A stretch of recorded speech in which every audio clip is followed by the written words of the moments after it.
तो जय हिंद बच्चों, लेकर आ चुका हूं मैं आप लोगों के लिए क्लास 12th मैथमेटिक्स से एक बड़ा ही मस्त चैप्टर जिसका नाम है आपके पास प्रोबेबिलिटी। यस, प्रोबेबिलिटी को डिस्कस करने से पहले नो डाउट हम इसके बेसिक कंसेप्ट को समझने वाले हैं। तो सबसे पहले यही समझेंगे कि प्रोबेबिलिटी होता क्या। नो डाउट आप लोगों ने क्लास 10th में पढ़ा होगा कि जब भी हम प्रोबेबिलिटी की बात करते हैं तो वहां पे चांसेस की बात करते, राइट। वहां पे हम क्या बात करते हैं, पॉसिबिलिटीज की बात करते थे। अच्छा, प्रोबेबिलिटी जो निकलता था 100% किसी ना किसी इवेंट का निकलता था। जब तक कोई इवेंट होगा नहीं तब तक ऑफकोर्स कोई प्रोबेबिलिटी की बात हम कर नहीं सकते। फॉर एग्जांपल, अगर आप कह रहे हैं कि आज बारिश होगी या फिर नहीं होगी, तो ये बारिश जो है होगा या नहीं होगा, ये क्या एक इवेंट की तरीके से काम कर सकता है ना, करता है बेसिकली। तो बारिश होगी या नहीं होगी उसकी क्या चांसेस है, उसकी क्या प्रोबेबिलिटी है, तो इस तरह से हम समझते थे क्लास 10th में। और इसको हम कुछ इस तरह से लिखते थे, प्रोबेबिलिटी ऑफ एनी इवेंट, इस टाइप से पी ब्रैकेट में ई लिखते थे। पी स्टैंड करता था आपके पास प्रोबेबिलिटी के लिए और ई स्टैंड करता था आपके पास से इवेंट के लिए। मतलब प्रोबेबिलिटी आप हमेशा निकालेंगे किसी ना किसी इवेंट के लिए, राइट। ठीक है। अच्छा, ये जो प्रोबेबिलिटी होता था वो क्या होता था, हमेशा 0 से ग्रेटर होता था और 1 से लेस होता था। मतलब 0 और 1 के बीच में लाइक कर सकता था, राइट। अच्छा, 0 भी हो सकता था और 1 भी हो सकता था। 0 के केस में हम इसको इम्पॉसिबल इवेंट कहते थे, इम्पॉसिबल मतलब पॉसिबल ही नहीं था। और 1 के केस में श्योर इवेंट था कि हाँ भाई यही होने वाला है, राइट। जैसे कि आज 100% श्योरिटी की अगर मान लो कि बारिश होगी 100% की श्योरिटी है तो उसकी प्रोबेबिलिटी 1 होगी। और अगर ये भी श्योरिटी है कि बारिश होगी ही नहीं तो उसकी प्रोबेबिलिटी 0 है। और अगर आपको डाउट है कि बारिश हो सकती है या फिर नहीं भी हो सकती है ना, चांसेस है वहां पे, तो उस केस में 0 और 1 के बीच में लाई करता है। तो इस तरह से हम 10th क्लास में पढ़ते थे। अभी मैं 10th का बता रहा हूं, फिर अभी 11th पे आएंगे। 2 तो 4 मिनट में कंप्लीट करते जाएंगे। मेन चीज हम कंडीशनल प्रोबेबिलिटी और इसके बेस्ड पे हमारा जो टारगेट रहने वाला है आज ना, ये सारी टॉपिक्स को डिस्कस करना है। लेकिन इन सारे टॉपिक्स में सबसे पहले प्रोबेबिलिटी, फिर सैंपल स्पेस, फिर सेट्स का इंट्रो दूंगा आपको, क्योंकि यहां पे हमें यहां पे जरूरत पड़ने वाली, राइट। तो एक कंडीशनल प्रोबेबिलिटी जो है उसको हम डिस्कस करेंगे डिटेल में और उसके बेस्ड पे हम कुछ ना कुछ क्वेश्चंस की जो प्रैक्टिस है वो यहाँ पे जरूर करने वाले हैं। तो आई होप आप लोगों को ये तो पहले से ही मालूम होगा, राइट। ठीक है। अब यहाँ पे आप एक और प्रोबेबिलिटी का फॉर्मूला पढ़ते थे, एक और क्या मतलब एक ही यही है। और प्रोबेबिलिटी का फॉर्मूला पढ़ते थे फेवरेबल आउटकम्स, याद कीजिए। ऊपर हम क्या करते थे, आपके पास फेवरेबल आउटकम्स लिख देते थे और नीचे में आपके पास क्या करते थे, हम टोटल आउटकम्स लिखते थे। याद आया ना, टोटल आउटकम्स लिख लीजिएगा पूरा, ठीक है, टोटल आउटकम्स। इस तरह से 10th क्लास तक की बातें हम क्या करते थे और इजी था, मतलब 10th क्लास में मजा आ गया था पढ़ने में। बट थोड़ा सा जैसे 11th में आए थोड़ा सा और कॉम्प्लिकेशन लेवल बढ़ा, और कॉम्प्लिकेशन लेवल बढ़ा तो और भी बढ़ेंगे, टेंशन मत लीजिए, बट मजा आ जाएगा, ठीक है। छोटी छोटी चीजों पे ज्यादा प्रॉपर तरीके से ध्यान दीजिएगा। आइए थोड़ा समझते हैं कि सैंपल स्पेस क्या है। देखिए, याद कीजिए आप क्या करते थे, एक कॉइन को जब आप टॉस करते थे तो आपके पास क्या आता था, या तो हेड आता था या तो टेल आता था। जब आप इन दोनों को एक साथ लिख देते थे और एक सेट वाले ब्रैकेट में, है ना, ब्रेसेस में आप जब कंप्लीट बंद कर देते थे तो इस पूरे को हम कहते हैं सैंपल स्पेस। क्या कहते हैं हम इसको, सैंपल स्पेस। जो आप यहाँ की बात करते हैं ना टोटल आउटकम्स, यस, बस ये वही है, कुछ अलग नहीं है, ठीक है ना। ये टोटल आउटकम्स, ये आपके पास सैंपल स्पेस और कुछ नहीं है। जैसे कि आपने एक डाइस फेंका तो एक डाइस अगर आप फेंकते हो, थ्रो करते हो, तो 1 2 3 4 5 6 टोटल आउटकम्स आपके पास क्या आएंगे, ये आएंगे। तो यही आपके पास क्या हो गया, आपके पास एक डाइस जब भी थ्रो करते हैं तो इसका सैंपल स्पेस बेसिकली ये चीज आ जाएगी। समझ में आ रही होगी बात, डन है, ठीक है। अब सबसे ज्यादा इंपॉर्टेंट रोल जो प्ले करता है इस चैप्टर में वो है आपके पास सेट्स, क्योंकि जिसको सेट्स नहीं आता उसको थोड़ी सी प्रॉब्लम हो सकती है। अगर आपको सेट्स के बारे में बिल्कुल भी नहीं पता, यस, अगर आपको बिल्कुल भी नहीं पता तो प्लीज क्लास 11th में जाइए और थोड़ा सा सेट्स के बारे में थोड़ा सी अच्छी सी जानकारी लेकर आइए ताकि यहाँ पे मजा आए। यहाँ पे मैं जो थोड़े से फॉर्मूलेज के बारे में ही डिस्कस करूंगा, ज्यादा डिटेल में जो है मैं नहीं जाने वाला हूँ, ठीक है ना। तो चलिए फटाफट देख लेते हैं कि आगे की जो कहानी है वो क्या है हमारे पास। ओके, तो यहाँ पे हम सबसे पहले जो डिस्कस करने वाले हैं वो रहने वाला है सेट्स का। तो सेट्स के लिए क्या होता था, ए से रिप्रेजेंट करते थे, कैपिटल लेटर से ब्रेसेस बंद होते थे, अंदर हमारे पास कुछ ना कुछ एलिमेंट्स होते थे, है ना, इस तरह से well defined collection of objects होते थे, है ना, इस टाइप से हम लिखते थे, ठीक है। बट यहाँ पे जो हम डिस्कस करने वाले हैं कुछ इंपॉर्टेंट फॉर्मूले, बस आपको समझाता हूँ कुछ चीजें जो यहाँ पे बहुत ज्यादा इंपॉर्टेंट काम आने वाले हैं। ए हो गया और इसको कहते थे हम यूनियन, इस टाइप से रिप्रेजेंट करते थे। इसका ये जो सिंबल था इसका मतलब क्या था, यूनियन। इसको बोलते यूनियन थे, लेकिन इसका जो मतलब था वो था एक साथ, दोनों के एलिमेंट्स एक साथ। ऐसे लिख देता हूं मैं यहाँ पे, दोनों के एलिमेंट्स एक साथ, दोनों के एलिमेंट्स एक साथ लिख देना आपको और कुछ नहीं। दोनों के एलिमेंट्स को क्या करना है आपको, एक साथ लिख देना है। एक एग्जांपल ले लेता हूं मैं यहाँ से, सेट ए में मैंने 1 और 2 एलिमेंट्स लिए, सेट बी में मैंने 3 और 4 एलिमेंट्स लिए और 5 भी एलिमेंट्स ले लिए, चलिए 2 भी ले लिया मैंने। अब आपको ए और बी दोनों को एक साथ लिख देने, बट ध्यान रहे जब भी हम एक सेट बनाते हैं तो उसमें एक एलिमेंट दो या एक एलिमेंट कभी भी रिपीट नहीं होता, सिंपल ये समझ लीजिए।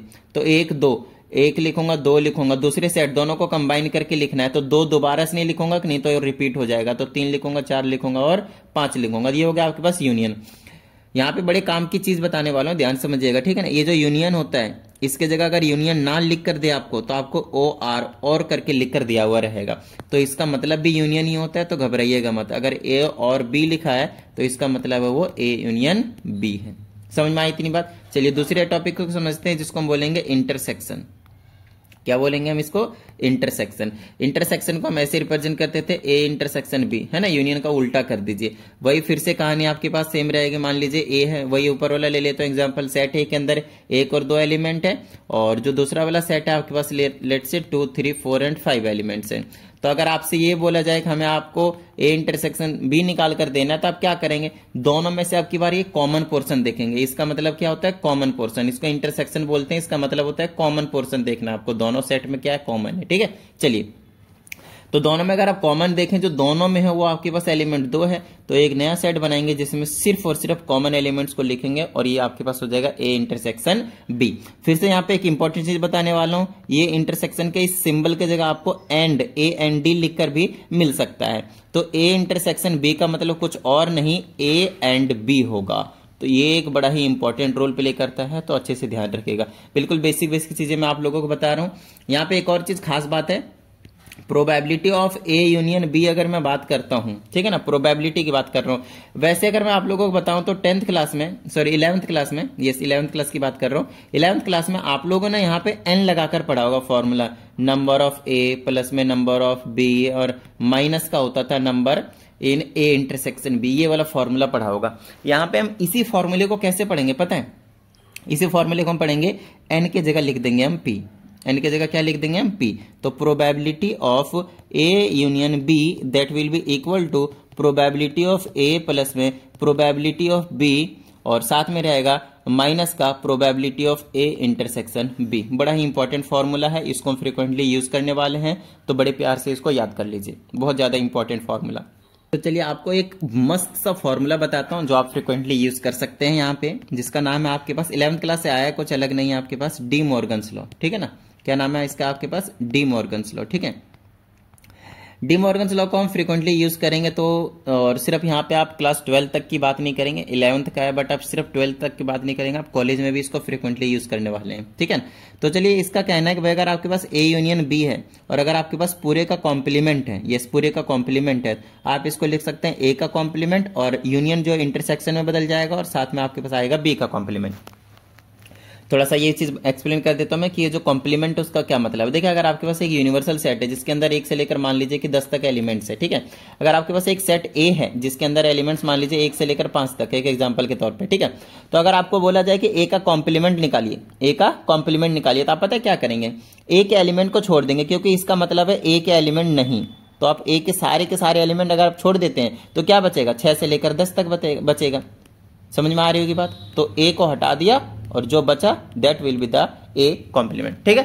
तो ए यूनियन बी का पूरे का अगर आपके पास कॉम्प्लीमेंट है तो आप इसको कुछ इस तरह से लिख सकते हैं। सिमिलरली अगर आपके पास ए इंटरसेक्शन बी का पूरे का कॉम्प्लीमेंट है तो बस ये इंटरसेक्शन यूनियन में और यूनियन इंटरसेक्शन में बदलता रहता है, तो ज्यादा टेंशन नहीं लेना। ए यूनियन आप बी कर लें और दोनों में पर्टिकुलरली आपको क्या करना है? कॉम्प्लीमेंट का जो साइन है उसे आप लगा लेना है। बस इसी को हम क्या कहते हैं? D Morgan's law.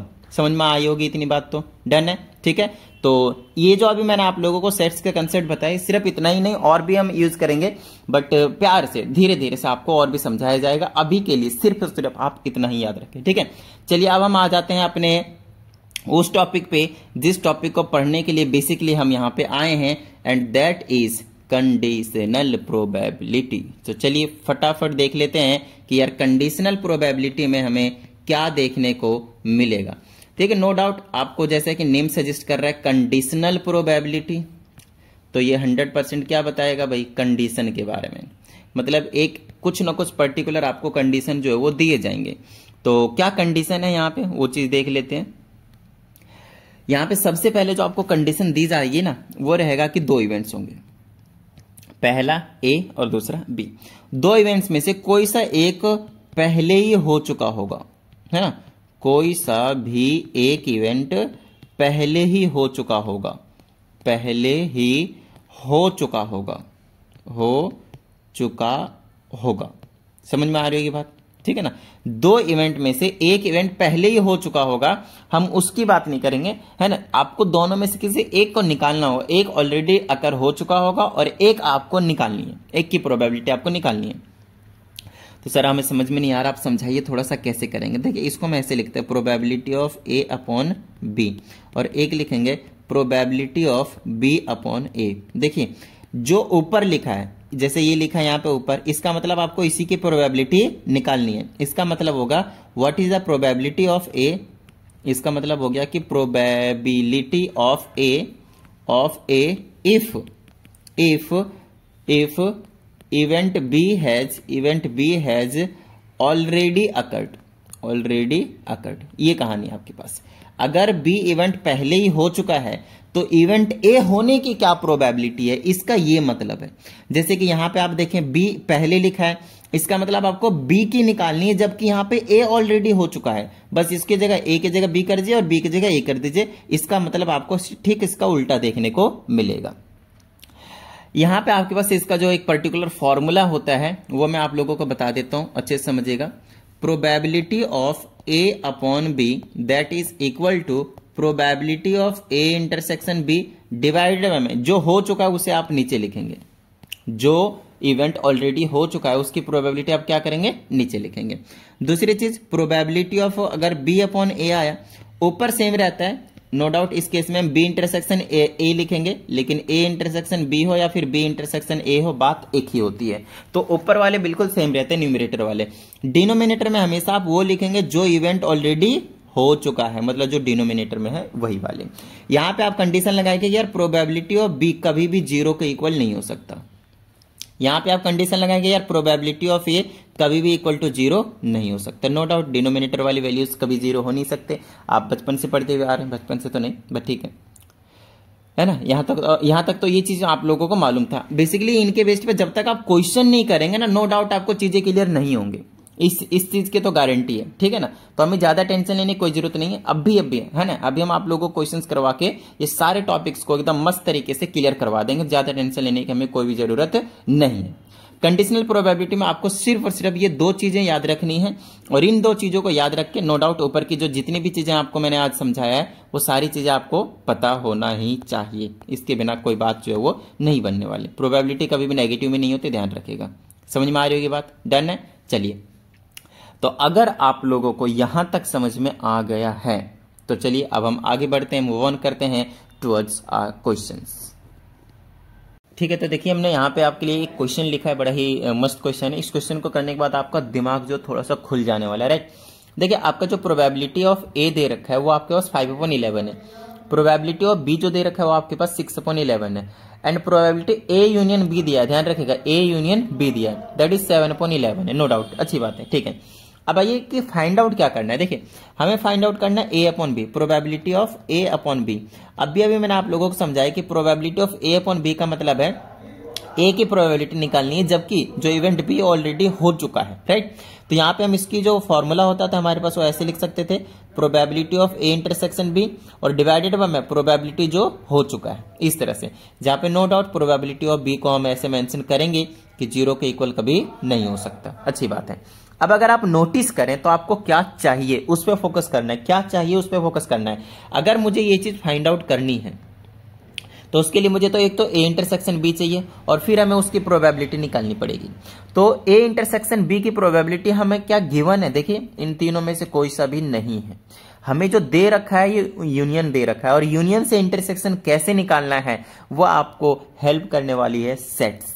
यस, आप हमेशा ना टारगेट को हिट करने की कोशिश करें। मेरा कहने का मतलब ये है कि आपको जो निकालना है, यस आपको जो निकालना है उसमें हमें क्या चाहिए। तो एक तो इंटरसेक्शन वाली प्रोबेबिलिटी चाहिए, दूसरी प्रोबेबिलिटी ऑफ बी चाहिए। प्रोबेबिलिटी ऑफ बी तो हमें ऑलरेडी पता है तो उसकी तो कोई टेंशन ही नहीं है। हमारा जो टारगेट है फिलहाल ये निकालना है, क्योंकि ये अगर पता चलेगा तभी मुझे इसकी पूरे की वैल्यू जो है निकल कर आने वाली है, ठीक है। तो probability of A intersection B निकाल कर आपको कौन देगी मालूम है, ये वाला फॉर्मूला। यस, आपको बोला था ना मैंने, ये बहुत ज्यादा फ्रीक्वेंटली यूज करने वाले हैं आप। आपको ए यूनियन बी भी पता है, आपको प्रोबेबिलिटी ऑफ ए भी पता है, आपको प्रोबेबिलिटी ऑफ बी भी पता है। क्या आप प्रोबेबिलिटी ए इंटरसेक्शन बी नहीं निकाल लेंगे? अरे अरे अरे, उसी की तो अपने को जरूरत है। तो हम क्या करेंगे, यहाँ पे probability of A union B लिखेंगे is equal to probability of A लिखेंगे, प्लस में प्रोबेबिलिटी ऑफ बी लिखेंगे, और माइनस में probability of A intersection B लिखेंगे।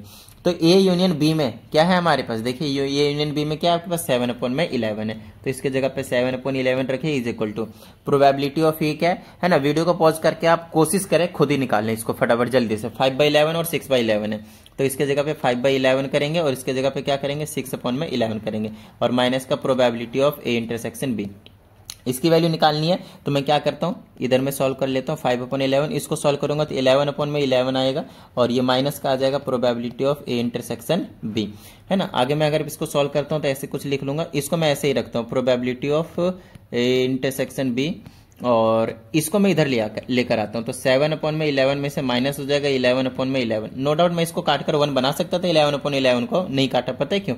क्योंकि यहाँ पे एलसीएम लेकर सॉल्व करने में आसानी हो जाएगी। ये बचेगा -4/11 और इज इक्वल टू माइनस का probability of A intersection B. ध्यान रखेगा प्रोबेबिलिटी कैसा भी हो नेगेटिव का नहीं आएगा, ध्यान है ना। चलिए, तो हमने निकाल दिया probability of A intersection B, that is nothing but 4/11। क्या बात है सर, क्या बात है, मजा आ गया। ठीक है, अब हम क्या करेंगे, इस वाले फॉर्मूले में पुट कर देने वाले हैं। यस, अब हम क्या करेंगे, इस वाले फॉर्मूले में पुट कर देने वाले हैं। अगर आप नोटिस करें तो ऊपर क्या था आपके पास 4/11 अभी जो हमने निकाला, डिवाइडेड बाय में probability of B. Yes, probability of B हमें क्या गिवन था आपके पास 6/11, तो यहाँ पे रख देंगे हम 6/11। इसको जैसे अगर आप रेसिप्रोकल करते हैं तो आपके पास क्या आएगा 4/11 मल्टीप्लाई, ये ऊपर नीचे हो जाएगा तो 11/6, इससे ये कैंसिल हो गया, इसको काट दीजिए 2 से 2 बार में, इसको काट दीजिए 2 से 3 बार में, एंड द आंसर इज 2/3। क्या आप a अपॉन में b निकाल लिए, तो क्या आप b अपॉन में a नहीं निकाल सकते? बिल्कुल सेम सेम है, समझ रहे ना। अब हम ऐसे करेंगे प्रोबेबिलिटी ऑफ, सॉरी b चाहिए था ना ऊपर, तो b अपॉन में a को मैं कैसे लिख सकता हूं, probability of A intersection B divided by में प्रोबेबिलिटी ऑफ ए जो इवेंट अकर हो चुका है। ऊपर रख देंगे 4/11 और इसकी जगह कितना दे रखा था 5/11, तो आ जाएगा 4/11 मल्टीप्लाई में 11/5, इससे ये कैंसिल हो गया और आपके पास रिजल्ट जो है निकल कर आ चुका है 4/5। That's your answer. आइए एक बड़ा ही मस्त क्वेश्चन करते हैं, इसी का जो थर्ड पार्ट है ना वो अगर आपने कर लिया तो समझिए आपको कहीं ना कहीं एक अच्छी अंडरस्टैंडिंग जो है मिल जाने वाली है। इसमें बोला हमें प्रोबेबिलिटी चाहिए तो सही ए अपॉन में बी की, लेकिन ए में भी बार लगा रखा है और बी में भी बार लगा रखा है। बार का मतलब कुछ और नहीं है, कॉम्प्लीमेंट है। बार का मतलब यहाँ पे क्या आपके पास कॉम्प्लीमेंट वाला पोर्शन है, ठीक है ना। तो आपको पता है, थोड़ी देर के लिए समझ लीजिए कि अगर बार नहीं होता तो इसको मैं कैसे लिखता। नो डाउट अभी जैसे हमने लिखा था, थोड़ा सा ना बिल्कुल फ्रिक्वेंटली समझना, ज्यादा टेंशन नहीं लेना अपने को, ठीक है। चलिए, अच्छा अब अगर बार था तो यहां भी बार लगाइए, यहां भी बार लगाइए, यहां भी बार लगाइए, और बार का मतलब क्या है कॉम्प्लीमेंट। जो डैश था वही है, कुछ अलग नहीं है, घबराना नहीं है बिल्कुल भी, समझ रहे हो ना। ठीक है, चलिए आगे की बात करते हैं। अब आइए थोड़ा सा डी मॉर्गन्स लॉ पे बात कर लेते हैं। डी मॉर्गन्स लॉ याद कीजिए, अब ये थोड़ी देर पहले बताया, अगर दोनों में आपके पास कॉम्प्लीमेंट लगा है तो इसको मैं पूरे का कॉम्प्लीमेंट बना सकता हूं, लेकिन जो इंटरसेक्शन होगा वो यूनियन में बदल जाएगा। ध्यान रखिएगा, आप कोशिश करें पूरे का कॉम्प्लीमेंट ऐसे लगा सकते, नहीं तो ऐसे करके बार भी लगा सकते, दोनों में से आप कोई सा यूज कर लें। क्योंकि मैं बार यूज कर रहा हूं तो बार बार बार बार बार बार बार बार बार ही यूज करूंगा, ठीक है। और नीचे नो डाउट यही कुछ आपके पास देखने को मिलेगा। तो यहाँ पे डैश मैंने यूज कर लिया ना, चलिए बार यूज कर लेंगे, कोई टेंशन वाली बात नहीं है। इसको मैं हटाता हूं और बार लगा देता हूं, ठीक है ना। Tiding tiding. बात देखिए, यहाँ पे आप डैश लगाएं, यहाँ पे आप डैश लगाएं, या फिर दोनों में आपने बार लगा दिया, एक ही बात है। दोनों में से आप कुछ भी रिप्रेजेंटेशन यूज कर सकते हैं, लेकिन इन्होंने क्योंकि बार के टर्म में दिया था तो मुझे भी थोड़ा सा फील हुआ यार, इनकी थोड़ी सी रख लेते हैं, है ना, वैसे ही कुछ कर लेते हैं। चलिए आगे की बात कर लेते हैं अब हम यहाँ पे।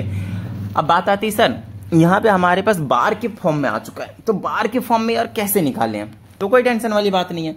इस वाले को याद कीजिए, 10th क्लास में एक छोटी सी चीज हम पढ़ाते थे, प्रोबेबिलिटी ऑफ ई प्लस में probability of E not that must be equal to 1। Yes yes yes yes, ये 10th क्लास वाला फॉर्मूला। तो अगर आप देखें तो ये प्रोबेबिलिटी नहीं है ना, तो प्रोबेबिलिटी हाँ क्या होगी, यहां से ऐसे निकाल लेंगे। प्रोबेबिलिटी नहीं की वैल्यू क्या आएगी, 1 में से प्रोबेबिलिटी ऑफ हाँ, समझ रहे हो, ठीक है। तो यहां पे अगर मुझे प्रोबेबिलिटी ऑफ ए क्या है हमारे पास, यूनियन है, यस, ए यूनियन बी का नहीं है तो वो किसके इक्वल हो जाएगा, 1 माइनस प्रोबेबिलिटी ये यूनियन। हाँ बिल्कुल सही बात सर। चलिए नीचे देखें प्रोबेबिलिटी और नहीं चाहिए, तो प्रोबेबिलिटी नहीं को मैं क्या बोल सकता हूं, 1 में से माइनस कर दूंगा हाँ को, लो भैया यस नो वाला। समझ रहे हैं इतनी बात? ये बड़ी छोटी सी चीज होती है, इसी से इन दोनों को ड्राइव किया, समझ रहे हैं ना? तो हमें इसके जगह पे ये चीज लिखनी पड़ेगी और इसके जगह पे ये चीज लिखनी पड़ेगी। नो डाउट अगर आप इसको अलग से सॉल्व कर लें तो भी ठीक है, नहीं तो आप यहां पे इसके जगह पे रख सकते हैं। सो ओवरऑल अब मैं कह सकता हूं प्रोबेबिलिटी ऑफ ए के ऊपर बार और बी के ऊपर बार ओवरऑल किसके इक्वल है, 1 minus probability of A union B divided by 1 minus probability of B. अब देखिए ऐसा कोई फॉर्मूला आपको कभी बताया ही नहीं गया और ना ही कभी बताया जाएगा, आप रट्टा मार भी नहीं सकते, आपको थोड़ा सा दिमाग लगाना पड़ेगा क्लास 11 से सेट्स वाले चैप्टर से थोड़े से मजे लेकर, ठीक है? चलिए आगे की बात करते हैं।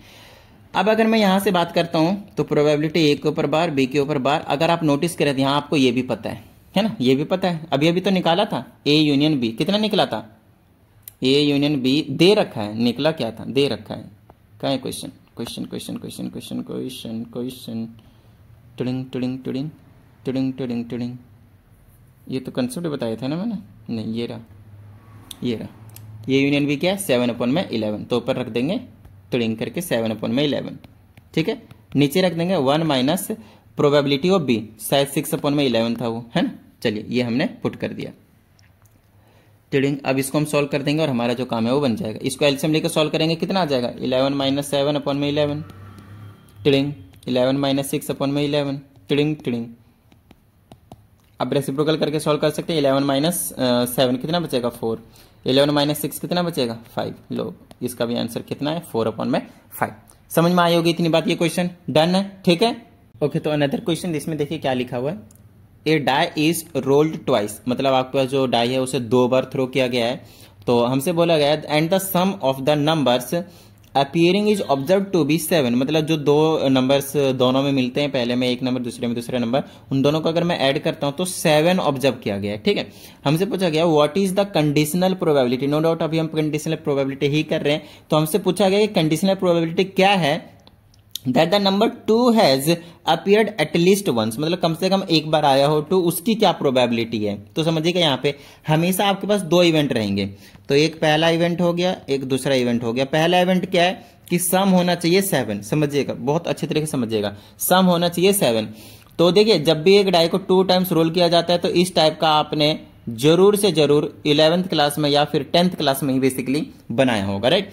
तो सम 7 ढूंढने के लिए हम क्या करते थे, देखते कोई सा एक ढूंढ लीजिए जिसका सम क्या हो आपके पास 7 हो, उसके बाद तो खटैक से मिलते चले जाएंगे। देखिए 1,6 इसका सम 7 है, फिर इसका सम 7 है, फिर इसका सम 7 है, इसका सम 7 है, इसका सम 7 है, इसका सम 7 है ना? इस टाइप से आपको एक पैटर्न देखने को मिल जाता था। तो ये कितने हो गए, 1,6 हो गया, और क्या है 2,5 हो गया, और क्या है 3,4 हो गया, और क्या है 4,3 हो गया, और क्या है 5,2 हो गया, और क्या है 6,1 हो गया।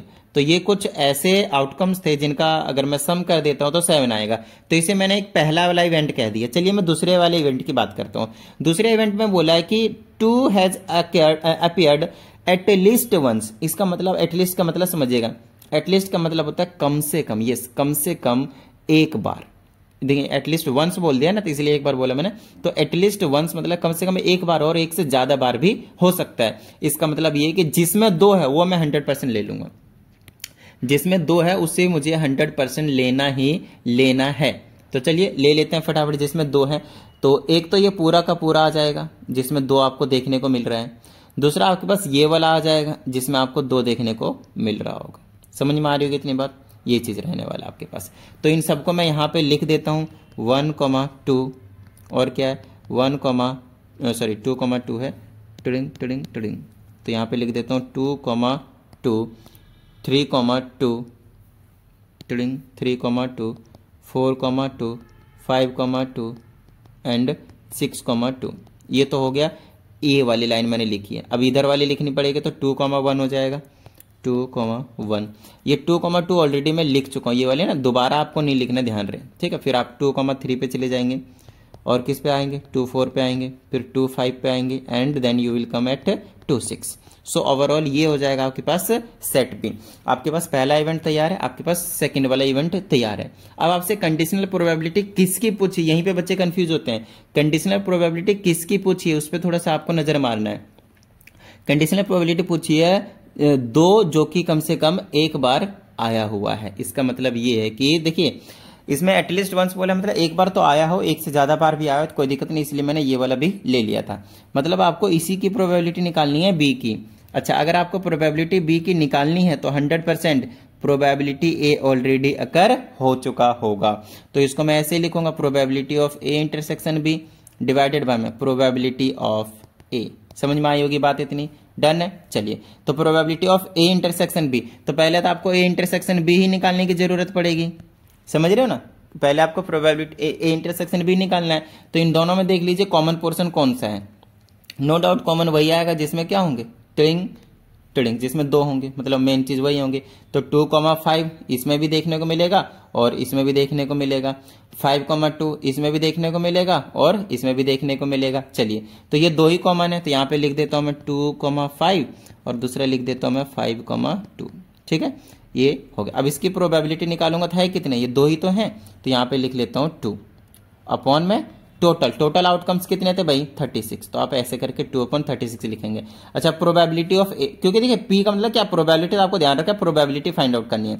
अच्छा, प्रोबेबिलिटी ऑफ ए कितने 6 थे टोटल, ए कितने थे आपके पास 6 थे टोटल, तो 6 अपॉन में टोटल कितने आपके पास 36। चलिए काटा पिटी कर दीजिए, 36 से 36 चला गया, 2/6 बचा, इसको काट देंगे तो 1/3 विल बी योर आंसर। बताइए किसी भी तरह की कोई प्रॉब्लम इस क्वेश्चन में नहीं ना।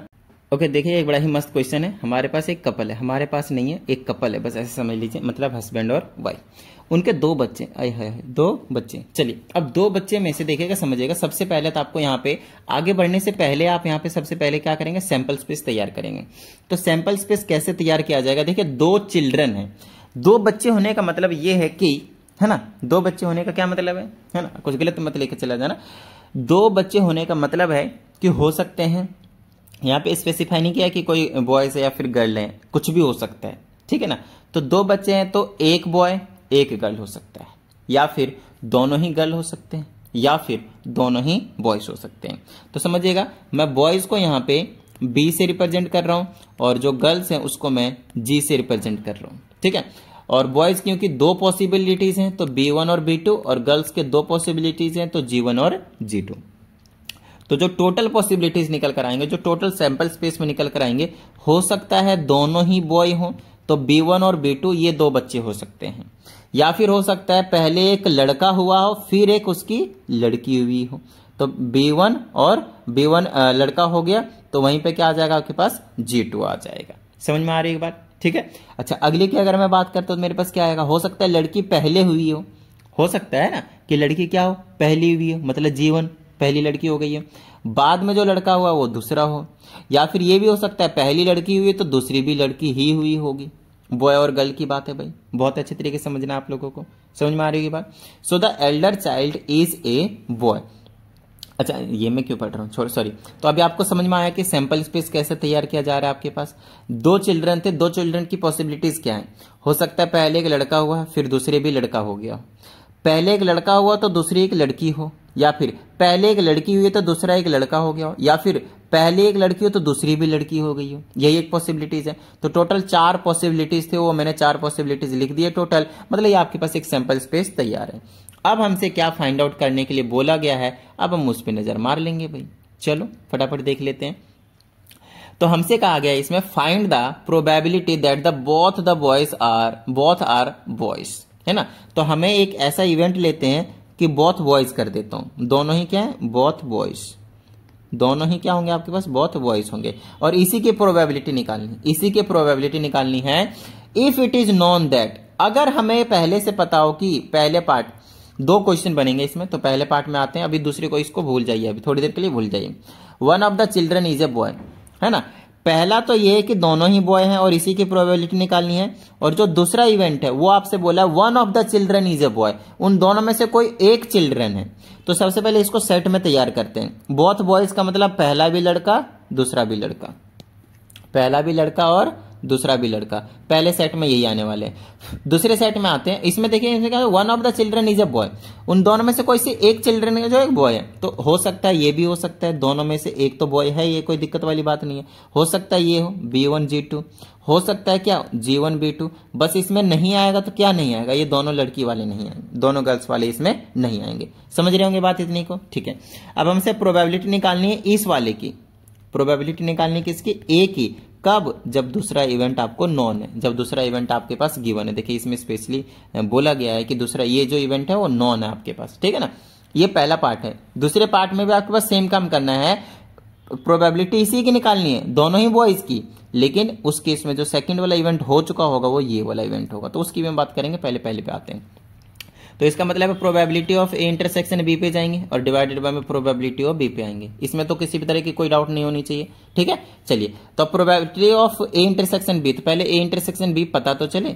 अब ए इंटरसेक्शन बी क्या होगा, अब देख लीजिए ए और बी में इंटरसेक्शन क्या आएगा, तो ए इंटरसेक्शन बी की अगर बात करें तो दोनों में यही वाला पोर्शन है, टिडिंग B1 और B2।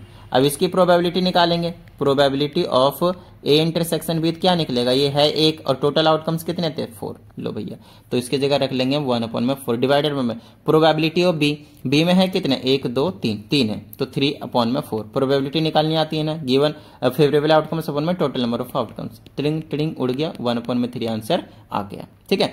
आइए अब दूसरे वाले पार्ट में भी आपको क्या करना है, उस पर थोड़ा सा फोकस करना है, निकालना प्रोबेबिलिटी बहुत बॉयज का ही है, आपको बहुत बॉयज की प्रोबेबिलिटी निकालनी है, बट आपकी बार ये चीज गिवन है कि जब the Elder child is a boy, समझ रहे हैं, the Elder child is a boy, ठीक है। अब हम यहाँ पे आते हैं और आपको समझाने की कोशिश करते हैं कि किस तरीके से जो हमारा काम है वो बन जाने वाला है। तो ए वाला तो वही है, B1 और B2 दोनों ही इसी की प्रोबेबिलिटी हमें निकालनी है, लेकिन कब, जब दूसरे इवेंट में, चलिए बी ऑलरेडी हमने कंसिडरेशन में ले लिया है, तो इसको बी ना लेकर हम इसको सी ले लेते हैं, ठीक है ना। ए तो फिक्स ही है, उसकी तो हमें कोई टेंशन ही नहीं है, समझ रहे हैं ना, ठीक है।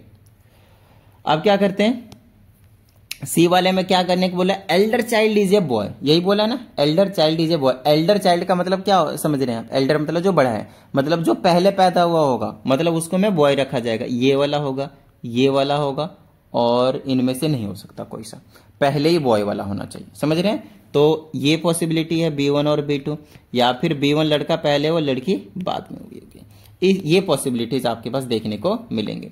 अब हमें यहां से निकाल देनी है इसकी प्रोबेबिलिटी इसकी, तो इसका मतलब हमें निकालना है probability of A when C has already occurred, तो इसका मतलब हो जाएगा probability of A intersection C, B नहीं सी, समझ रहे हैं ना, सी, ठीक है। तो प्रोबेबिलिटी ऑफ नीचे जो इवेंट हो चुका है, इसके हिसाब से देख लीजिए, मैंने ये बिल्कुल नहीं समझाया कि ए और बी, आपको ये समझाया ऊपर वाला इवेंट और नीचे वाला इवेंट के अकॉर्डिंग आपको कैसे फॉर्मूले बनाने हैं।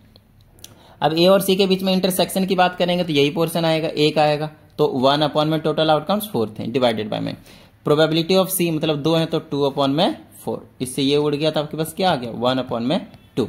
समझ में आ रही होगी बात, डन है। देखिए इस वीडियो में ज्यादा क्वेश्चंस हम डिस्कस नहीं कर रहे हैं, यहाँ पे मैंने आप लोगों को कंसेप्ट बताने के लिए आया था, और अच्छी बात यह है कि आप लोगों को मैंने कुछ क्वेश्चंस बताए ताकि आप लोगों का जो दिमाग है वो खुल जाए, ठीक है।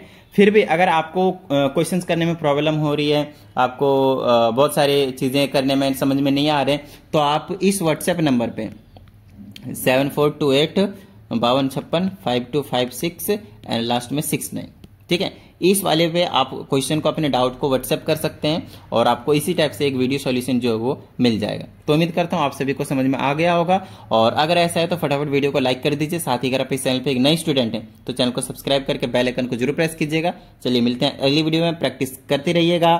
जय हिंद।